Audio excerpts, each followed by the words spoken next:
So basically, I got back from my holiday. I'd been having such a hard time at school for a year now.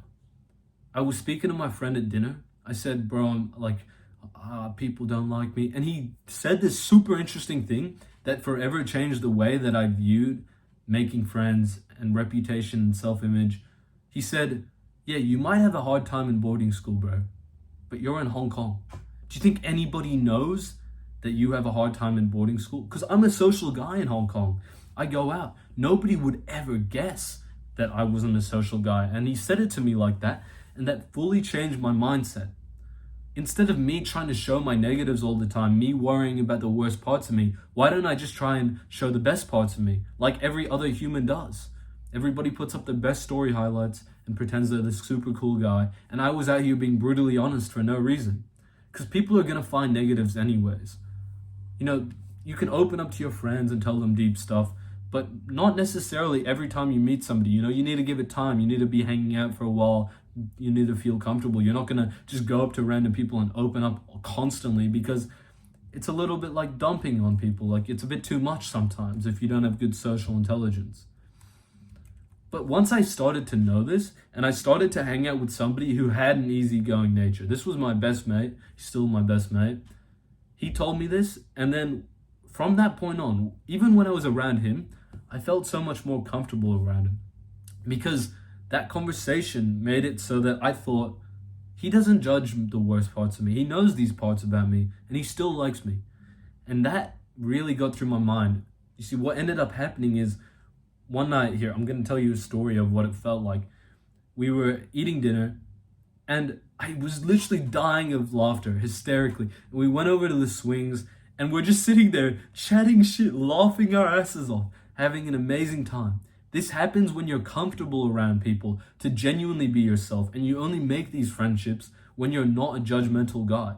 I advise you that this easygoing nature is so nice to be around. I hate being around people who are so worried about everything. It's so it hurts my mind and my mood.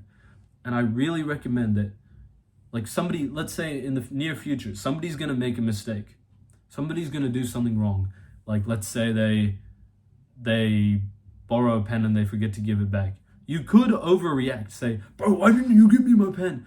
Or you could just say, yo, bro, do you mind if I get my pen back now? They're like, oh, I'm sorry, bro. Nah, you're all good, man. That is so much nicer to be around. That's how be a good bloke, bro. Be a good bloke.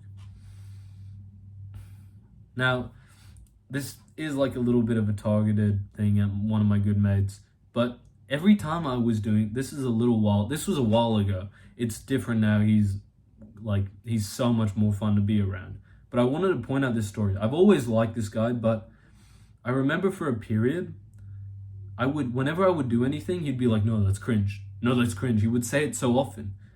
This really crushed my energy. Every time I was in a good mood, saying things that were on my mind, he was just, oh no, it's cringe. It's not cringe to say everything that comes to your mind. It's nicer to be around, but when you're worried about who you are, you reflect it on other people, as he did onto me. Don't care about being cringe, bro. Because anybody who really cares about, oh, am I cringe or not, they just don't know how to enjoy life. Everything's cringe if you look at it from a loser's point of view. Not that he was a loser, the guy that I'm speaking about, but there's people who are way more extreme. Like, you know that kid in the back of your class, you make a joke, he's like, that was cringe. Usually these guys are fucking geeks, bro. Don't listen to them. You know, recently I was thinking, I fucking hate editing, right? I hate chopping up the video. I hate I hate over-scripting and changing my points all the time. And so what I did was, I was like, okay, from now on, I'm going to film one take or multiple takes, but I'm not going to have any editing in my video except for the subtitles, because it takes way too long and it's such a drag. And I don't speak as well. When you're trying to overanalyze how you speak and make yourself look as good as possible, you actually sometimes look a lot worse. You look like you're overthinking. You look like it's not natural. You guys won't think that I'm human. That's why I started to speak like this, because this is how I actually speak to one of my friends. And you're my friend, bro. That's all I really have to say for this video, man. I hope you have a good day, bro. Take care.